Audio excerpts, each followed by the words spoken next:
ဆုံးလာပြီနေမြဗုဒ္ဓဖွာပွင့်ဆန်ဟောခဲ့သောနေ့ညောင်ရည်သွန်းလောင်းပူဇော်ကြိုးဖွာပွင့်ဆန်ဟောအလင်းရောင်ထဲမှာမေတ္တာတရားတွေဖြန့်ဝေမှာမေတ္တာတရားတွေဖြန့်ဝေလာကမ္မတရားတွေဖြန့်ဝေလာကမ္ဘာလောကကြီးတောက်ပါစေဖို့ဓမ္မအလင်းတွေထွန်းလင်းလာမဟာဗောဓိညောင်ပင်အောက်မှာသစ္စာတရားတွေတန်တန်ရှင်းရှင်းရည်စင်တရားတွေတန်တန်ရှင်းရှင်းရည်စင်သုံးလောင်းကဆူတောင်းကြရဲ့နှလုံးသားမှာဖြူစင်စွာဖြင့်စုံမြောင်ရည်သုံးလောင်းကြစို့ကိုယ်တော်လေးတွေပွင့်လန်းစို့မြတ်ဗုဒ္ဓရဲ့တရားတော်အောက်မှာငြိမ်းချမ်းမှုတွေရရှိကြစို့သူရမမနီစောရဲ့ဥတ္တမေရည်စင်သုံးလောင်းပူဇော်လူတွေပြုတယ်ကဘာတလွားမြတ်တာဖြန့်ဝေ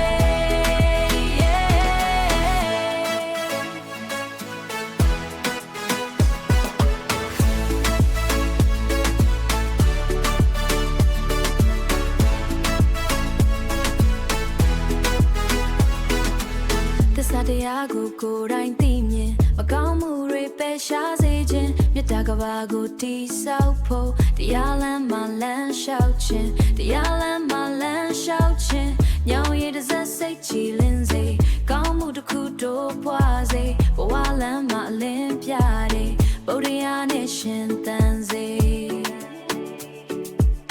သာဓုသာဓုသာဓုခေါ်တဲ့လောကတစ်ခုတို့ခေါ်တဲ့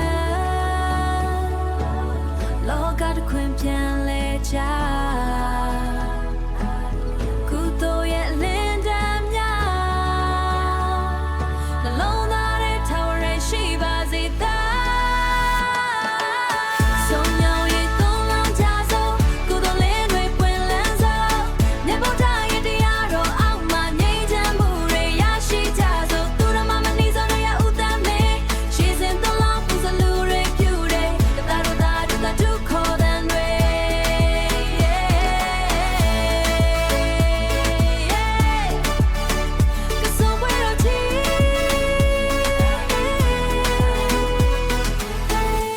ပြည်သားတွေလောက်အကင်များတိုးပွားဖြစ်ထွန်းအောင်မြင်ကြပါစေမြမပြည်ကြီးဟေးချမ်းသာရပါစေမြမပြည်ကြီးမုန်ကန်ကြီးမာကြပါစေမင်းမြတ်ရစာဆိုရမင်းများတက်ရှိချမ်းမှာဘုံကန်ကြီးမာကြပါစေသူရမမဏိဇောဒရအုတ်တမ်းမင်းမဆုတောင်းမြတ်တာချွေလိုက်ရပါသည်